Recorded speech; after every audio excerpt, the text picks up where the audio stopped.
बात करेंगे फलों के राजा आम और उर्दू शायरी की। मिठास की जन्नत आम, खुशबू की बहार आम और गर्मियों की नेमत आम। उर्दू शायरी में अगर आम का नाम लें तो सबसे पहले दो शायरों का नाम ज़बान पे आता है, अकबर इलाहाबादी साहब और उर्दू के सरताज शायर मिर्ज़ा गालिब। मिर्ज़ा गालिब ने तो आम के ऊपर पूरी एक मसनवी कही है और अकबर इलाहाबादी साहब ने कुछ नज़में कही हैं और एक शेर कहा है।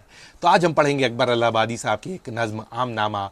और मिर्ज़ा गालिब के आम के साथ बहुत से किस्से मशहूर हैं। उन किस्सों को बयान करने के लिए मफ्तून कोटवी साहब हैं, उन्होंने कोटा राजस्थान के शायर, उन्होंने एक नज़म कही है, तो उस नज़म का एक हिस्सा पढ़ेंगे। तो पहले पढ़ते हैं आम नामा। नामा न कोई यार का पैगाम भेजिए, इस फसल में जो भेजिए बस आम भेजिए। ऐसा ज़रूर हो कि उन्हें रख के खा सकूं, पुख्ता अगरचे 20 तो 10 खाम भेजिए। पुख्ता मैंने पका हुआ और खाम मैंने थोड़ा कच्चा। पुख्ता अगरचे 20 तो 10 खाम भेजिए। मालूम ही है आपको बंदे का एड्रेस, सीधे इलाहाबाद मेरे नाम भेजिए। ऐसा न हो कि आप ये लिखें जवाब में, तामील होगी पहले मगर दाम भेजिए। और अब पढ़ते हैं गालिब और आम, मफ्तून कोटवी साहब की नज़म। न थे शायर ही कुछ बड़े गालिब, दिल लगी में भी खूब थे गालिब। खूब हंसते हंसाते रहते थे, बड़ी पुरलुत्फ बात कहते थे। आम उनको पसंद थे बेहद, यानी रसिया थे आम के बेहद। खुद भी बाजार से मंगाते थे, दोस्त भी आम उनको भिजवाते थे। फिर भी आमों से जीना भरता था, आम का शौक उनको इतना था। उनके किस्से तुम्हें सुनाए हम, आम की बातों से कुछ हंसाए हम। एक महफिल में वो भी बैठे थे, लोग आमों का जिक्र करते थे।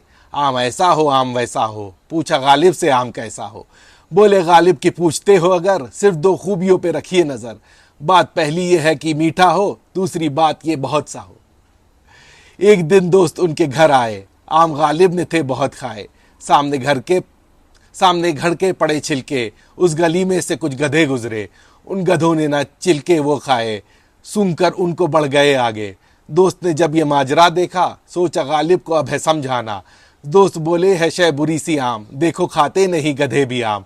हंस के गालिब ये दोस्त से बोले, जी हाँ बेशक गधे नहीं खाते आम।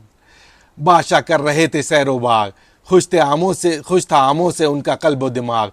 बादशाह के थे साथ गालिब भी, डालते थे नज़र वो ललचाई। जी में ये था कि खूब खाएं आम, बादशाह से जो आज पाएं आम। घूरते थे वो जो गालिब आमों को, बादशाह बोले घूरते क्या हो। बादशाह से ये बोले वो हंसकर, मुहर होती है दाने दाने पर। देखता हूँ यूं घूर कर मैं आम, शायद उन पर लिखा हो मेरा नाम। मकसद उनका जो बादशाह पाए, फिर बहुत आम उनको भिजवाए।